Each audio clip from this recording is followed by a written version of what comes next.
श्रीमद् भागवत में अनेकों प्रमाण हैं। आप प्रथम स्कंद से हम शुरू करें। परीक्षित महाराज को गौरमुख ऋषि ने, श्रृंगी ने श्राप दिया।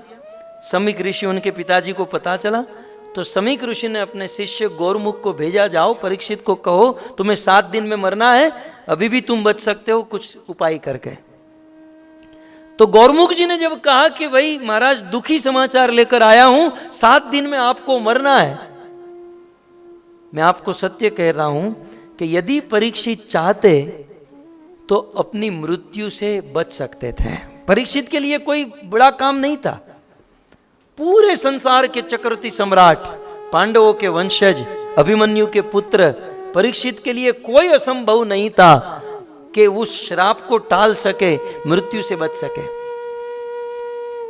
लेकिन सूत जी ने वहां पर लिखा तत्साधु मनिये। परीक्षित को यह बात बहुत अच्छी लगी कि आज मुझे श्राप मिला, क्योंकि जैसे तैसे भी ये श्राप मेरे जीवन में वैराग्य का कारण हो गया। अलम प्रसक्तस्य विरक्त कारणम, ये श्राप, मुझे ऐसे तो वैराग्य नहीं आने वाला था, है ना। कभी कभी हमको कोई रोग हो जाए, कैंसर हो जाए, भगवान करे आपको न हो, लेकिन यदि कुछ ऐसा हो जाता है तो चिंता न करे, परीक्षित की तरह सोचे कि वैसे तो संसार छूटने वाला नहीं था, ईश्वर की बड़ी कृपा हुई कि ये रोग या ये प्रॉब्लम, ये तकलीफ देकर भगवान ने मुझे संसार से वैराग्य करा दिया। जैसे पॉजिटिव ही सोचना है तो फिर परीक्षित की तरह हम सोचें। और उस समय परीक्षित को महाभागवत कहा गया, 12 महाजनों में से एक। परीक्षित ने क्या निर्णय लिया कि जीवन में केवल 7 दिन बचे हैं, तो सबसे पहला निर्णय, मैं घर पर नहीं रहूंगा। त्यक्त्वा, आप श्लोक में पहला शब्द क्या है, कथा किस पॉइंट पर चल रही है, त्यक्त्वा। त्यागना ये बहुत बहुत बड़ा गुण है, और महापुरुष उसे कहते हैं जिसके अंदर त्याग होता है। महापुरुष का सबसे पहला गुण है त्याग। कभी कभी हम लोग डिवोटी तो हो जाते हैं, बाहर से कंठी, माला, तिलक, शिखा, धोती, कुर्ता, लेकिन अंदर से तो ज्वालामुखी फटा होता है?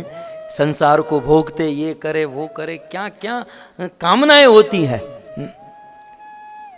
लेकिन साधु उसे कहते हैं जो बाहर से भले गृहस्थ हो, आसक्त हो, परंतु अंदर से विरक्त हो।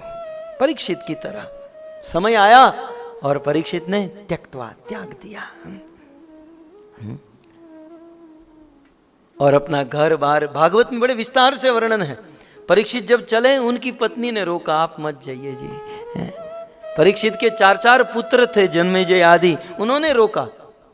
परीक्षित के मंत्री, प्रजा, सब ने रोका, लेकिन त्यक्त्वा, महाराज परीक्षित निकल गए और हस्तिनापुर से हरिद्वार भागीरथी गंगा के तट पर पहुंचे।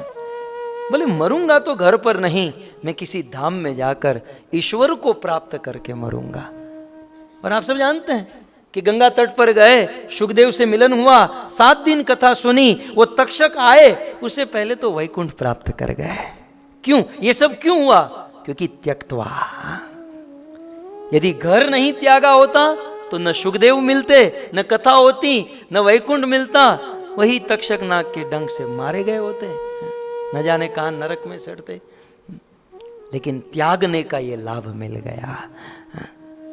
महाराज परीक्षित का बहुत सुंदर निर्णय, मरना है, मरना भलो विदेश में जहां न अपना को।